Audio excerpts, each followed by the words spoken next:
Hello, and welcome to the Coaxum Report. I am Terry Coaxum. I am your host, and today I am super happy to be joined by Rod Miller, Development Guru. Rod is going to talk to us a little today about some various best practices and big ideas. I am super happy to have Rob, the CEO of Ascendant Global, joining us today on the Coaxum Report. You guys can catch us on Android TV, Apple TV, on Roku, OurTV.network. You can always go back and see any of our shows.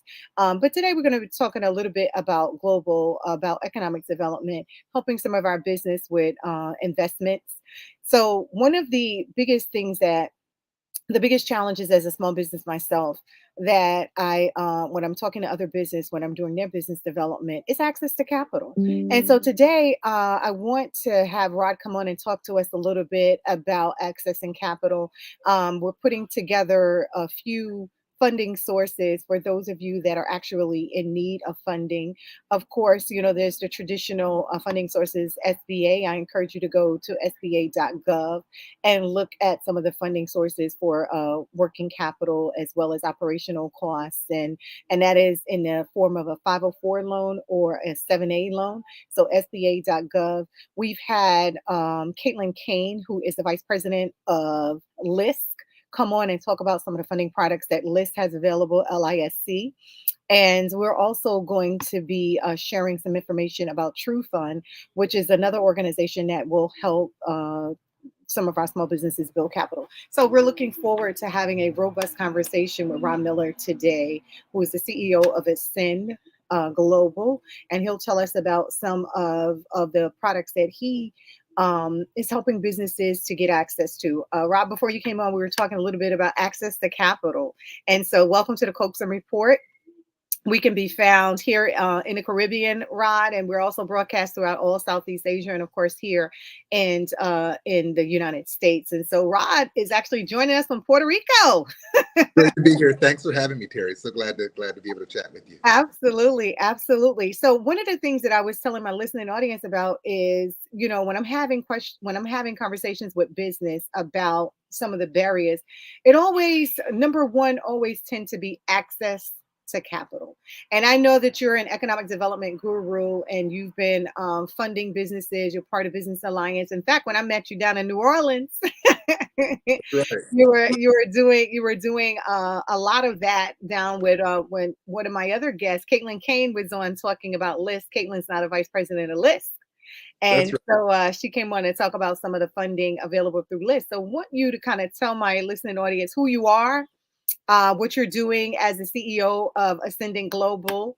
And let's just jump right on in and talk about how we can help our business. We talk about the barriers, Rod, here, but we also want to talk about, of course, some of the best practices and big ideas. So talk to us a little bit about what you're doing now, what you've done in the past, and then so we can help our listening audience to get over the hurdles.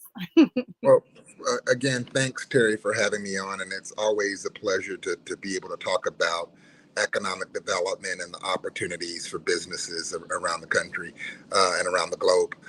Just a few thoughts about me, and then I'll share a few thoughts more on the specific topic.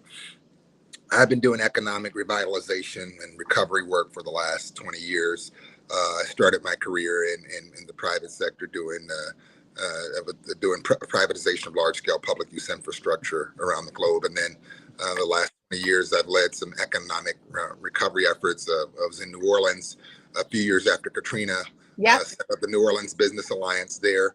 We were able to put together one of the first, major strategies around inclusive growth for the city of New Orleans, with pillars around things such as workforce development, entrepreneurship, things that you That's would right. expect, but with a much more inclusive lens. And that was back Right. in 2013. And then in Detroit, we were able to do a lot of work. I went and led the recovery of Detroit during the bankruptcy as the president of the Detroit Economic Growth Corporation. And in that role, we were able to bring really figure out how to build on the history of manufacturing in Detroit and actually reposition it for the 21st century, and also how Oh, to grow nice. a lot of businesses owned by people of color in particular. And then for about a little over 3 years, I led the efforts as the founding CEO of Invest Puerto Rico, the agency in Puerto Rico responsible for driving economic growth. We brought over 15,000 new jobs under my tenure with an average wage of about 66,000 a year, which is Mhm. significantly more than the median household income of roughly 25, 26 on the island of Mhm. Puerto Rico. So my the lens that I bring to this is one of diverse markets, diverse industry sectors, domestically and internationally, and with a real eye towards economic inclusion. I'll take a minute and talk about that before really digging into the capital question. From an economic inclusion perspective, and it's not something that's unique to the U.S., even though the U.S. has done a particularly poor job at it. Uh, when people aren't able to fully participate in the economy suffers. In other words, the idea is that many times the question around economic inclusion, and in the U.S. context, that tends to be Black and Latinos. Mhm. Many times the economic inclusion questions ends up revolving around people who are underperforming and why they're underperforming, and seeing those people as deficits to the economy. In other Right. words, we've got to figure out how to have programs for entrepreneurship, for small business, for workforce development, because if not, population X is going to pull all of us down. That's And right. that's the wrong perspective. And That's I'll right. tell you That's why. right. Mhm. Because when you address people as deficits, the programs that you build tend not to be as sustainable. They're not Right. built around a model that They're temporary. actually They're built on temporary. Yep. Absolutely. I built on agree a with that. temporary. And then the other problem with that is that it discounts the value that people bring. And the beauty of American society and the societies that tend to be the most successful societies is that they elevate the contributions of diverse people, because we know that in our diversity there is variety in terms of approaches to business, in terms of business models, in terms of products, because the Right. products are a direct output of people's lived experiences. And so That's right. the broader the lived experiences of those participating in the economy, the more value that economy has. And That's so right. the data shows that the economies that are more inclusive, where there's more opportunities to participate, they perform better. And so the business case for economic inclusion is one that's wrapped up and tied up in this idea that whether it's people of color, whether it's women, whether Mhm. it's veterans, whether it's people who were formerly incarcerated, whether it's older people, the reality is that the economy cannot continue to grow, or cannot grow at an optimal level, unless there are on ramps. And those on ramps require a level of intentionality. And so what I've been able to do in many of the markets where I've been in, and with many of the clients that I support, is actually create more efficient paths to participation. And Mhm. and there are a variety of things that are at the core of that. But one of those, of course, as you mentioned, is finance, is the Mhm. ability to finance. And each market is different. So understanding and all of these decisions are, to some extent, you want to bring in resources that are national and global, but That's right. the strategies have to be tailored to the realities of place in many cases, and definitely to the realities of sectors. And so the type of capital, and many of the conversations around capital access tend to be, how do we raise a fund? How do we get a bucket of money and say, here's a bucket of money for population X or for geography X, and entrepreneurs can access that. I tell you, that almost never works. That almost never works because it's not tailored enough. And that tailoring is to really understand, do your businesses need money for expansion, or do they need money to get started? Do they need Or money they for need money for operational costs. and Or that, if and you that have was a going to be the other concept, one. I was yeah. going to say, a lot of businesses actually have good business models, but they have to get through an operational scale up or an operational phase, or Yeah. just to tide them over. That's right. And so what I find is that most markets don't have enough capital, as problem number one. And then problem two is their capital is not strategic enough. And I'll say this, and then I'll be quiet, because it is an interview and I'm just giving you a monologue. Uh, Oh, no worries. I'm gonna jump in. You got this. You got this. Go ahead. the one other point that I would just make is, I think in the U.S. in particular, there is a particularly strategic opportunity right now. One of the things that the Biden administration has done well, and has not gotten credit for, and probably won't, um, is the way that they have structured um, opportunities for nonprofit organizations, for nonprofit organizations, for local governments, and even Right. for businesses to provide solutions up. What That's they've right. essentially done through Build Back Better, through the Inflation Act, through the Infrastructure Act, what they've essentially done through these mechanisms, and it's throughout federal government, is they've Hmm. said, number one, we recognize that the U.S. economy historically has cut people out of participation, and we want to incentivize efforts that push for inclusion. And I That's think right. that was brilliant. Right. And it's really, I'm seeing a lot of, coming out of the Obama administration. I was with SBA. And I just had a conversation with Chase just before jumping on the call. And it was funny because I said to her, I said to Vanessa, I said, traditionally, I would say there are no grants for profit business, right? And then there's the American Recovery Act, right? And there is what happened with COVID. And we always talk about it, with opportunity, with obstacles become opportunities. And so the federal government provided more opportunities for businesses that were shuttered. They provided more opportunities for houses of worship that was shuttered, and on all the other businesses. So you're absolutely correct. They were able to jumpstart the economy in a way that we will probably never see again, right? Because that's just what it is. If you're in a This is as for-profit big as the New business, Deal. yeah, This is yeah, as big yeah, as the yeah. New This Deal. is definitely the New Deal all over again. And so I'm looking forward to definitely talking a little bit more about that. But I want to back up for a minute because you're talking about efficient pathways. You talked about some on ramps, and you talk about some efficient pathways and being strategic. So a lot of our small business, and again, if you're listening, we have Rod Miller. He's the CEO of Ascendant Global and is a economic development guru. And so we want to take advantage of some of your knowledge and information today and share it with my listening audience that need one of those with those ramps on, right? Because like I said, access to capital is a huge thing. You're saying that it needs to be done more strategically, as far as giving access to pathways, and it needs to be more diverse is one of the things that I'm seeing here when I talk to my small business. A lot of businesses, I have one engineer. She's a phenomenal business. She's been in business for 22 years. Have a Wow. phenomenal business model. She's doing work at JFK. She's got all of these different projects that she's working on, but operational capital seems to be one of the big problems that she's having right now. Having access to be able to, she has the capacity to do the work, but she needs the access to capital to be able to fully complete the contract. And so one of the things that I want to talk about is some of those pathways that you may know that exist so that we can help other businesses that are in that way. So we're giving them the contract. So we got the license to hunt. You get the NWBE Great. certification. That's just your license. That's not That's giving great. you any capital. Your access to capital is going to be you going out and now hunting for opportunities. So now she has this opportunity. She has a huge multi-million dollar contract, but she needs access to capital. What are some of the things that and again, I spoke to some of the CDFIs, I spoke to some of the traditional banks. There's some grant opportunities out there.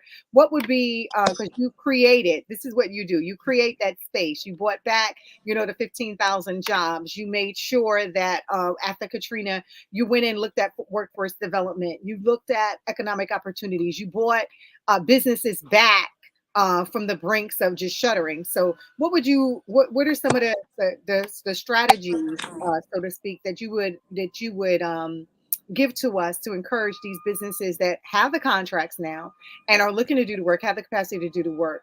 What would be some of the strategies that you would encourage? Because you said that strategies aren't being utilized correctly. What would be some of the strategies that you would encourage for this type of business? So there are a few things, and I think the path, part of the path is the sector that the company is in and the kind of the long-term growth trajectory of the sector. Uh, Another part of the question is kind of where the business is located geographically and what that means. Uh, and so so one of the things I think you mentioned, which is always, almost always where I start, is CDFIs. I think community development financial institutions are consistently kind of under leveraged assets in terms of being able to invest in companies, being more flexible in terms. So I always encourage companies to establish relationships with their local CDFIs. In addition to the CDFIs, We know that there are SBA loans and there are other programs that the federal government has, and a lot of times you can go to the small business development centers or other entities to try and figure out how to access those government supports. Um, and depending on the region, there are some. And the third thing you have to do, or one really should do, is talk to their local, tap into their local ecosystem. Most places have some sort of business support organization that's either focused on the sector that you're in or that's focused on helping small businesses scale up. And I would connect with that organization to find out what resources they can bring. Here in Puerto Rico, we've got something called Comena 66, Comena 66, and that organization serves as a local navigator and provides kind of access to resources and funding things here in Puerto Rico. I know other markets, most markets, I don't say most, but maybe half of the markets that I've worked in have now those sorts of entities Our navigators. that are navigators. And these navigators can be, if they function well, they can be very, very powerful in helping Okay. entrepreneurs not waste their time going to some resource that's not going to be valuable for them. And then the last thing I think I would hit on is the importance of place. And by the importance of place, I mean there are some businesses that need to be in a particular geography. Then there are other businesses that actually have freedom to be That's wherever. right. To be wherever they, yeah. And I think part of the calculus for an entrepreneur is what market geographically is best for you in terms of access to clients, in terms of access to finances, in terms of other access.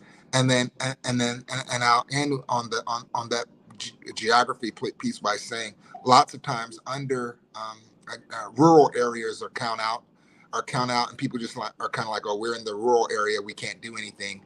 USDA has great rural programs. LISC, the Local Initiative Support Corporation, has great programs to support rural. And so a lot of times if people aren't in New York or San Francisco or DC or Chicago or Houston or one of these major markets, they think they can't do anything. They are very good. There's an increasing body of support in terms of technical assistance as well as finances focused on rural areas. So I would encourage those that are in rural areas to look at those things before they give up. Awesome, awesome. So that's a lot of great nuggets, and that's what I love to give on the show, Rod. I like to give, yes, I One, like to, go ahead. and I just have one more. The one of the biggest hurdles I think or challenges for businesses, small businesses, is the conversation about debt versus equity. Yes, And I'd be remiss if I didn't hit on that. Companies should not be afraid of debt. Debt is not necessarily bad, and I find particularly entrepreneurs of color tend to be afraid of getting debt for their business. Now there's smart debt and there's stupid debt, right? You want absolutely, debt that's going absolutely. You're right. you want debt that's going to enable your business to sustain itself and ideally grow, but you also want to see a path out of that particular debt Hmm. going in. You want to go in with eyes wide open. So one of the things I'll say to entrepreneurs is don't be afraid. If you believe in your business, you finance your car, and that's not as valuable as your business. So the idea of financing to give yourself the space that you need to make strategic decisions versus decisions of necessity is really important.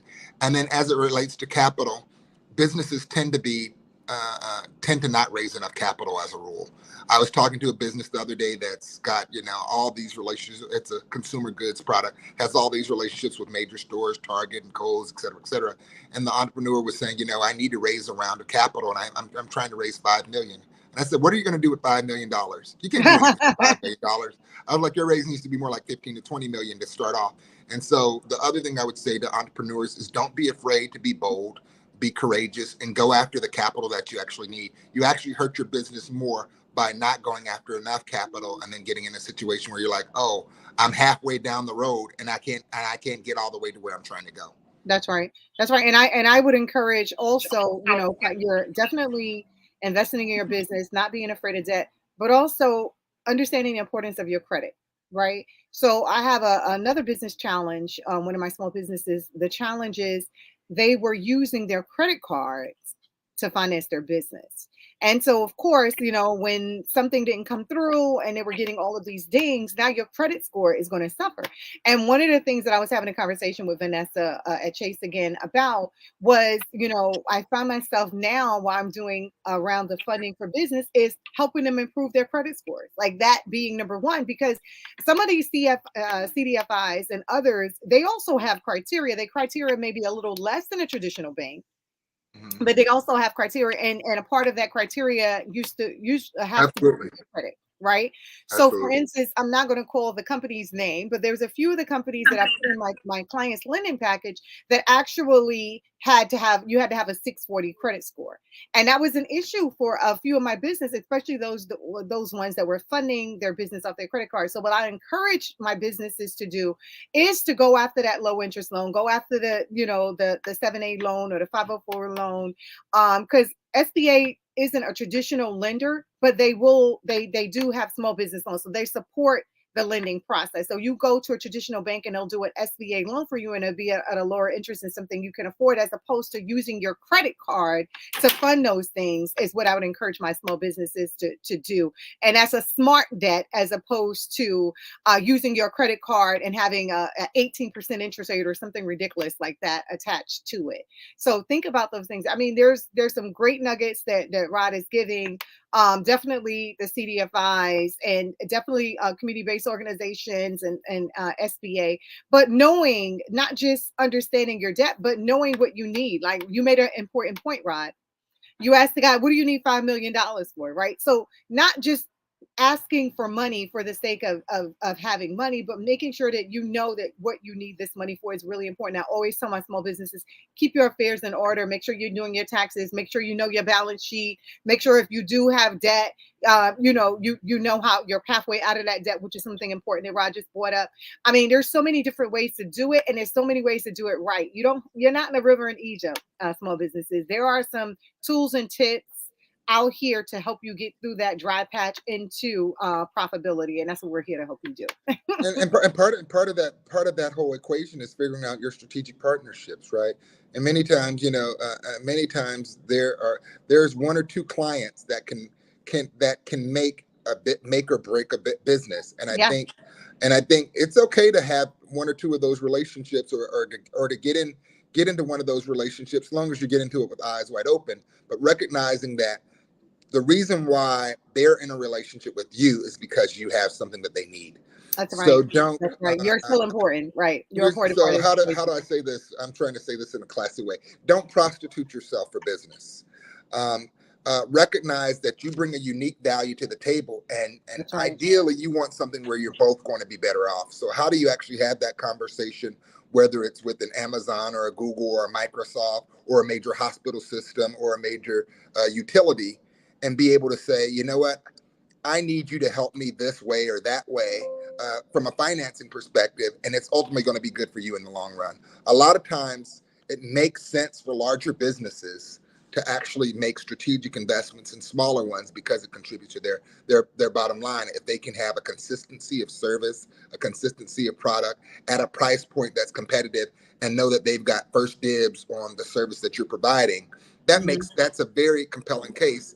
And when you're talking about a company that needs, a few $100,000 or $1 million, and you're talking about a major corporation as an end user, in many cases you can make sense. And the beauty of this time, which I'd say it's probably more true than it's been, at least in my lifetime, Yeah, is mine too. that large businesses, Are I mean, looking to invest in a they're small looking business. at that. Yep, I they're said looking my to invest. lifetime, that automatically includes your lifetime. That's but right. That's right. Yeah, because I already knew what you were going to say. We've been having these conversations. I'm telling you, I just put together a funding package with companies that are giving grants to small business. I'm talking about Shopify and Alibaba and Google and you name it, Amazon. They're giving $50,000, 75,000, 150,000. They're giving money that's to right. small. They're investing in these business because they're helping them meet their bottom line, right? So they're saying that they are investing in a diverse group of individuals, and this is showing it on their balance sheet. And so there's two pieces of that that's really interesting. From one side of it, it's that businesses, I think the larger companies are seeing the strategic value that small businesses can provide That's right. in a way that they haven't seen before. That's right. And I think part of that is that they haven't honestly looked for it before, right? And I I think think it's a always part of been that is, I think part of that is that spotlight that COVID put on the inequity. I COVID, the really, George Floyd, right. all of that It stuff. really put a spotlight on inequity in a way that we hadn't looked at it before. I mean, here in New York, for instance, right, when everything closed down, schools closed as a result of it as well, right? And so we realized that our young people didn't have the technological devices that they needed to get on to Zoom or to any other platform to do the work they did. So we had the Microsofts and the Googles to donate the technology, but then we found out we had another problem. There was no broadband access in certain neighborhoods, and so then that we had to go back, and now so that inequity, we wouldn't have we wouldn't have thought about getting an investment from these big groups to invest in this diverse population because it was never a problem before. But that spotlight was wide on all of those inequities, and we were able to solve it and solve it pretty quickly. I mean, we turned things around pretty quickly. New York, New Jersey, Puerto Rico, the Virgin Islands, everybody were given technology in a different way. In fact, one of my legislators even passed legislation that that you couldn't get your broadband cut off because your broadband was just as vital as your light and gas during the time when everything was shut down, because you were using your computers to do everything. You were using it for your homework, you were using it for work, you were That's using it right. for your food, you were using it for everything. And so, those inequities put a spotlight. So yeah, when you said in your lifetime, I'm like, mine too. Well, I was laughing because I said, I'm older than you, so my lifetime automatically encompasses yours. I know you're 25, but it's an exciting time. The other side of it is one side of it is the value, but the other side of it is that the social issues have really pointed out the fact that companies haven't done this They historically, have not. That's and right. they want and they need that story. And They so I do. think the more small businesses can leverage that. You don't know how long that window's going to be open, but as That's long what as I it's open, said. or push it open wider, because this Right. is what needs to happen. Absolutely. Absolutely. So all the businesses that are listening today, I got Rob Miller on from Ascendant Global, and he's an economic guru. So we're talking a little bit about some of the opportunities that can be provided through access to capital. So we're talking about a few of the barriers, and in talking about those barriers, Rod has added some great value and talking about ways to get access to capital. Some traditional, of course, traditional banking and the SBA loan, the secured loan from SBA, but others like the CDFIs that are in our neighborhoods and our rural areas throughout this country. And then we started talking about corporate sponsorship and corporate investments into these small business in a way that we haven't seen. I've never seen it actually to the rate that it's going. But asking the business that are listening to us today to please take advantage of those opportunities. And one thing that Rod talked about, haven't quite heard it on the show, but debt, not all debt is bad. And making sure that you're investing when you're financing, that it's a smart financing opportunity, and not using, and I added, using your credit card to finance your business, because that doesn't work well with the interest rates being as high as they are, and the dinging of your personal credit. And your personal credit is important. So knowing those things and understanding those things, it's a huge win-win for all the businesses that are listening today. So Rod, I want you to talk a little more, and access to capital, of course, being a barrier. What is the importance of like marketing? What's the importance of telling that story? You just mentioned the story, right? And before COVID, my business, the business that I consult with, weren't really interested in having a digital footprint the way they are now, right? They weren't really interested in having a pay system that you can pay for your service on a phone or through a Cash App or any of those. They weren't interested in it.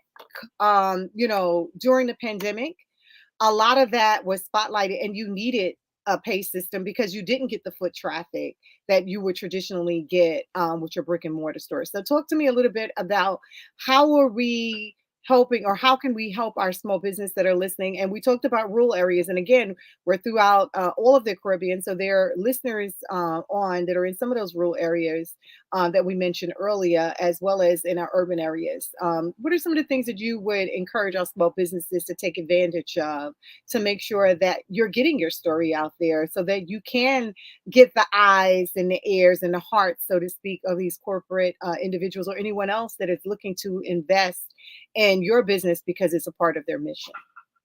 I think businesses have to be intentional about marketing. Many Intentional. times, Got it. a lot of times, small businesses market by accident or market because they have a challenge at a particular point that they need to Wow. address. Market by accident. Now, I've never heard that before. Okay. Yes, Okay. and it's understandable because you're dealing with human nature. But I encourage businesses to be aggressive about leveraging social media, about strategic partnerships that will allow them to elevate their product and put their products and services on blast. About leveraging cultural elements that may be unique, being very clear about their point of differentiation and trumpeting that, and not being difficult to find. So many Mhm, businesses mhm. is so difficult to find who they are, what they do, and how they work. And so a level of transparency and clarity. I could go on and on, but I see the producers looks like they're pulling us for a commercial break. So thanks so much, and I'd love to share more. Okay, so we're gonna go for a quick commercial break and we'll be right back.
Today we're taking a little vacation on the west end of St. Croix, visiting a seaside restaurant called the Beachside Cafe here at Sandcastles on the Beach.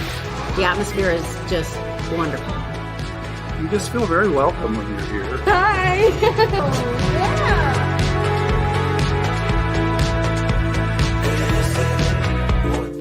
I'd like to introduce Chris and Ted, who are the owners of Beachside Cafe and also Sandcastles on the Beach.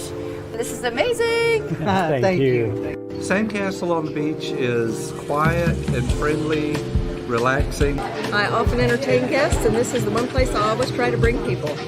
Tell us a little bit about the hotel. Well, the hotel is a 25-room hotel. We have 10 different room types within that. We also have, of course, our greatest asset, the ocean out there, which our side of the island is very calm typically. So it's the best swimming beach and also great for snorkeling. And just walking, doing a nice walking beach tour. Absolutely. Yeah. Best beach access is right here, so we love them. And we're also fortunate we have just up the way Sandy Point National Park, and then Frederickstead Town is just a mile away. Mm-hmm. And so we're really fortunate to be in this perfect spot. Metro New York's port services are currently constrained and challenged in facilitating the handling of international cargo. It's time for a whole new ballgame. Just 55 miles north of the city, Stewart Airport, closed during the base realignment, is an underutilized resource that could be maximized and bring growth to the area and relieve New York City. It's an ideal place for a thriving supply chain center of regional excellence, called SCORE. We intend to support the New York and New Jersey Port Authority's commitment to the New York International Plaza, putting it at the forefront of a transformation of regional global trade, telecommunications, and economic growth. A logistics-based regenerative smart city that supplies an interactive platform of data and document interoperability to optimize resources. SCORE will transform this location into a thriving hub that can process and distribute cargo via various methods of transportation. elevating it to one of the world's best intermodal ports. We aim to build a cyber-secure network operations center that enables customers to share data in real time across the supply chain and across the whole region, utilizing eco-friendly practices to keep things running efficiently. And it doesn't stop there. Not only will SCORE develop high-speed wireless networks in a data-driven city to improve logistics and facilitate international trade, it will also create critical infrastructure for regional economic development. By optimizing the business environment, attracting startups and investment, supporting the development of high-value industries such as medical, education, technology, and hospitality, creating new employment opportunities for the region. SCORE will inject vibrancy and inspire prosperity in an underutilized area to develop a greener and more livable smart city that thrives, bringing excellence to the Hudson Valley. It's a game changer. Visit IC Logistics to learn how you can support this SCORE economic development initiative at Stewart Airport.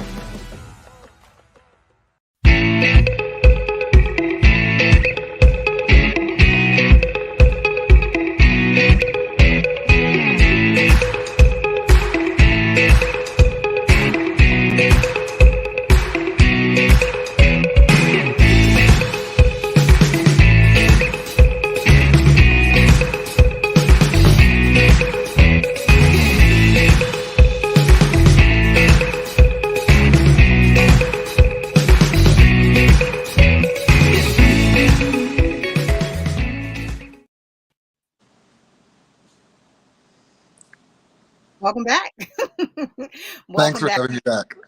Thank you. For those who are just joining us, this is the Coaxum Report, and you can catch us on our TV network. You can also catch us on Amazon Fire TV, Android TV, Apple TV, Roku, or you can download the app at www.ourtv.network and listen to us at any time. So I have the pleasure of having Roderick Miller, the CEO of Ascendant Global, on today. And we've been talking a little bit about access to capital, and we moved into talking about marketing. And so I'm laughing because he said most people are doing marketing accidentally. And I think that is, that is spot on. But it also speaks to how some businesses thought about marketing or didn't think about marketing, and like you said, it is a human thing. One thing that I'm seeing a lot more though, Rod, I'm seeing a lot more marketing of my small business. I see a lot of great opportunities that are being provided on all different resources across the board. So there are platforms that are offering marketing through Facebook. So I see more ads for small businesses and not just for goods, for services as well, which is something I hadn't seen before. I see people have stepped up their LinkedIn game and they're utilizing LinkedIn to its fullest capacity. And so, well, I would encourage small businesses that are listening and to make sure it's not just accidental, to make sure, Rod said it in his words, it's intentional. The marketing process should be intentional for you to be able to build wealth. One of the other things I wanted you to know, Rod, I didn't mention this before, but you can also listen to us again on WSTX Bloomberg. So we're also on WSTX Bloomberg as well. So folks are listening to us on the radio as well. So thank you for those nuggets about marketing and the importance of marketing. And is there anything else we wanted to share? We had to take a quick commercial break when you were getting into to explaining how important marketing is. Anything else you want to add, Rod? I mean, the biggest point that I would add is I think that it's that this idea of intentional marketing and actually investing in it. If you're able to build a successful business without marketing, without doing a whole lot of marketing, that just speaks to how great your product is. But if you market it successfully, it can be that much more important. And I think many times marketing is the first thing to go when times are tight. And That's perhaps right. That's right. and perhaps that makes sense, but maybe it doesn't. And I want to draw, I guess, a line of delineation or not, which is, so much of marketing is the ultimate driver. Marketing is ultimately trying to drive sales. And so I think this idea of being very strategic about who your client base should be, what Right. your point of Right. differentiation is, and being very targeted and focused on telling that, getting your message out in a way that they can hear it. And That's right. so a lot of times the reason why marketing is the first thing to go is because it hasn't been very effective. Right. And most of the time it's not effective because it hasn't been strategic and pointed towards those that are the best clients or the most likely clients for your product. And one thing I would add also is that not everyone is your client, right? You know, I've helped a lot of businesses get started, and I have my business say to me, everyone's my client. Not everyone's your client. If everyone's your client, no one's your client. That's right. That's right. So you have to, you know, and these are great nuggets that you're giving, Rod. You're talking about strategy. You have to be strategic. You have to be intentional, and you have to understand the market, right? So you have to understand what someone is buying, right? So everyone can't be your client, but who is your client? Let's see who that is. And that's what we're marketing through. We're intentionally marketing to them in a strategic way that you're getting a rate on your return. You're not just putting money out there, but you're actually getting a rate on your return. I like that. I like that. I just picked up another energy client, and they're doing a lot of creating green spaces, getting rid of oil and gas, and actually replacing. And they're doing a lot of great work. And they've been doing it for 14 years. But Wow. they didn't have a marketing strategy, and now they do. We're working with them to get their message out there, because when I tell you, Rod, they're doing some really, really, really good work, and they've been doing it for a long time. But they're not getting to the audience because they didn't have a strategy. They weren't intentional. And so now Coaxum Connect is going to work with them on strategy. And it's really important for you to understand who your market is and have a strategy and be intentional about your marketing. Thank you so much for that nugget. Hello, you giving us some things. Don't be accidental in marketing. Be intentional. Be intentional. So you know, we talked about some of the barriers as it related to access to capital. We talked about some barriers to marketing. You know, when it's unintentional, that's a huge barrier because you're just doing it by accident instead of having a strategy and a plan. And we all know that if you don't plan, you will fail, right? So, you know, having a strategy in place, understanding who you're selling your widgets to, how are you selling your widgets is equally as important, right? You know, because we're global now, and we can sell our things global, whether it's a service or a widget, right? Absolutely. And clarity about what success. Businesses, their success is many different things. And entrepreneurs, a lot of entrepreneurs go into business with an idea of I need to take care of my family, Mm-hmm. or I'm going to try and have a business that's going to have a successful exit, or you know, or I just want, you know, or I just need to service a few clients to get, you know, and I want to employ 10 people. Understanding what success means for you and your business, Mm-hmm. both in terms of personally and for your family and all of those things, but also in terms of the community that you're a part of and Right. kind of what that means, and what you can contribute is very important. And that's Okay. an exercise that many small businesses don't go through, really Okay. defining what success looks like for them, because that definition of success is going to have very different ramifications in terms of how your strategy plays out. So for example, you know, if your goal is to make a lot of money, many businesses want to do the work, but sometimes the best thing to do might be to do a licensing agreement for your product or for your service, Right. and step back and do that. If your goal is to to grow a business to 500, you know, or 1,000 employees, that's a very different a set of strategies that get there, and it can all be the same core business at the foundation of it. And so I think businesses have to think about, for them, what does success look like financially, in terms of employment, in terms Mhm. of reach, in terms of market share, and and that should inform their strategy versus just saying, okay, we've got a business, we've got a product, how do we grow it? That's right. And I think that's really important. Understanding what success looks like for your business at this time is really important. And I also want to add that don't be afraid to fail.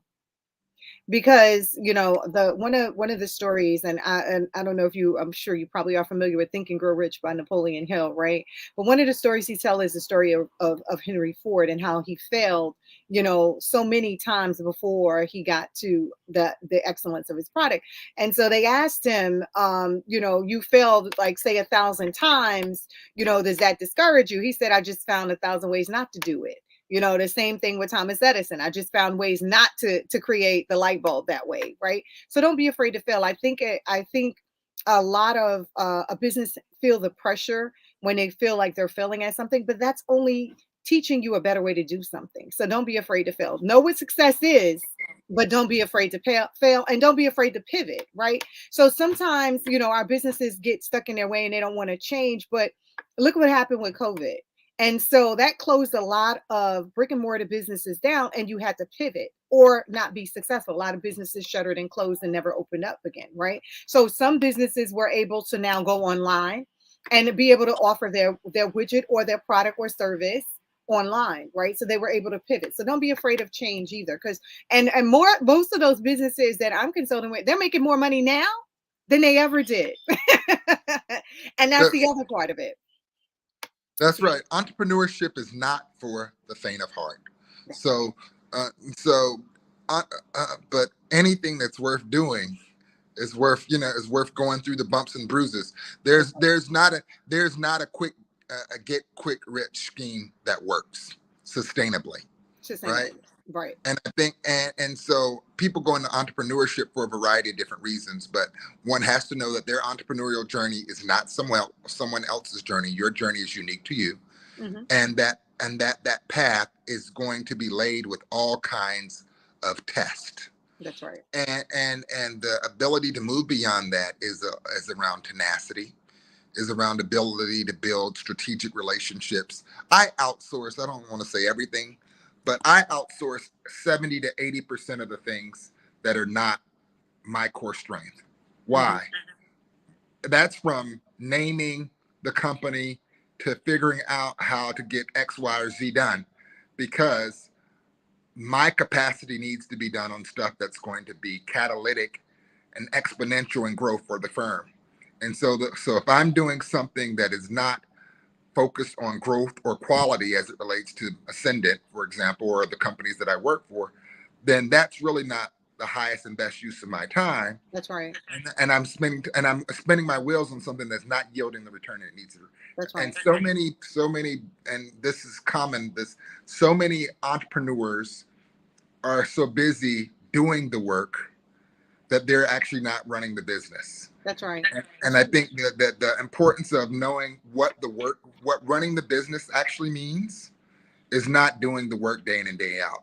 Running the business is positioning the business for long-term growth, getting those strategic clients in place, making sure that the structure of the business is sound for the long term. Those are the things that I wish people would know before they start businesses. Yeah, you're great at making hats. Yeah, you're great at making jewelry. Yeah, you're great at providing these services. But maybe you are a worker and somebody else should be the CEO. Or perhaps you should be the CEO and run the company, and you need to train other people to do the work. I mean, really thinking about that stuff is key. And one other point I want to really highlight is the importance of a people focus. Right. Good people are irreplaceable.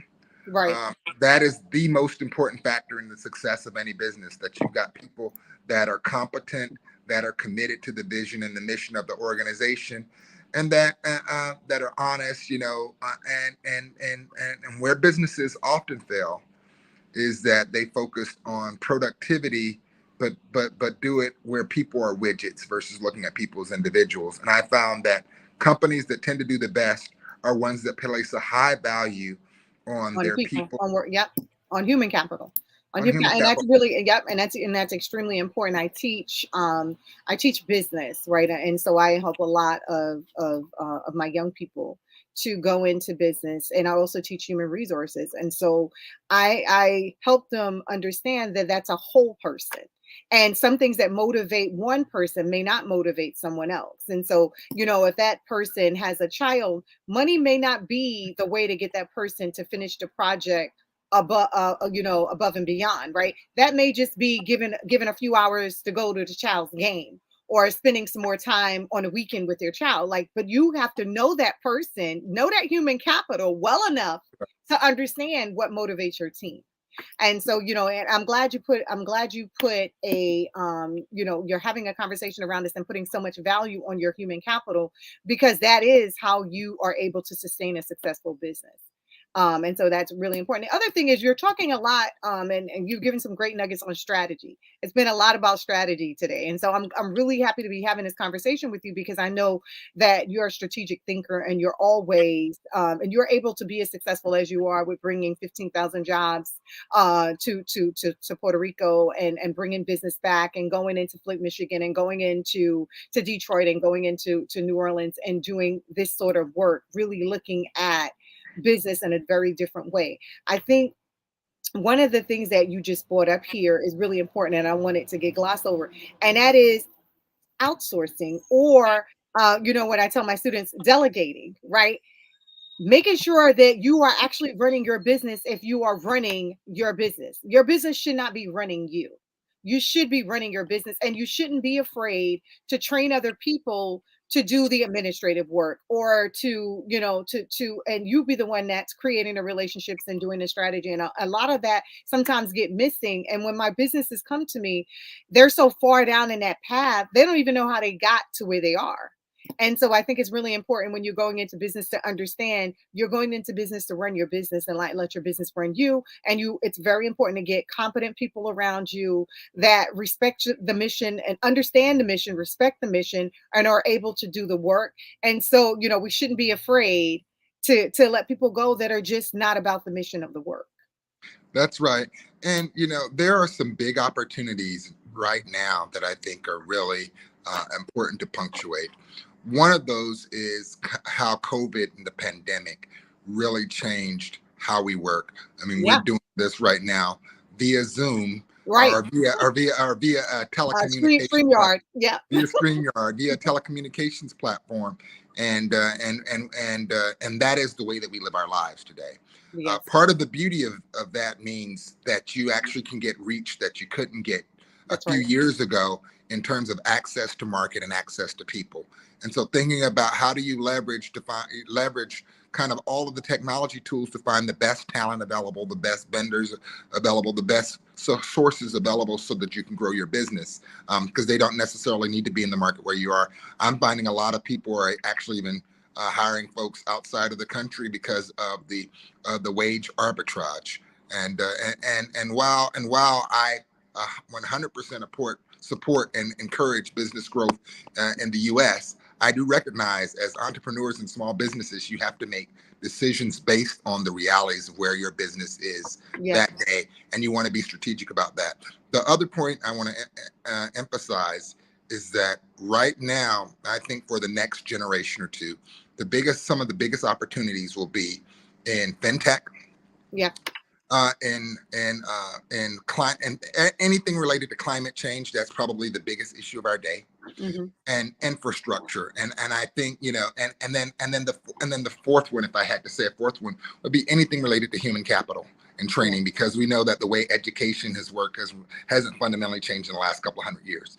And Right. so I would say, for businesses that are trying to or entrepreneurs that are trying to figure out where the next opportunities are, the amount of money that's coming around down for climate change and for entrepreneurship at the federal level, and even in markets, and climate change and infrastructure, even in global markets, is pretty incredible. Right. And the opportunities, because of the way currency flows and crypto and all of those other things are emerging, the types of financial products and services that are needed are going to be different for the foreseeable future. So those are just some sectors and spaces that one might want to think about as they look at new entrepreneurial opportunities. Awesome. And I was going to, as funny how time flies when you're having fun, and we're about to close out, but you just gave us some more nuggets. Actually, you gave some industries and which, we're going to keep our eyes on, especially businesses that are on the line today. Think about those industries as your next, because those are industries that are actually going to be looking for what you have as far as fintech.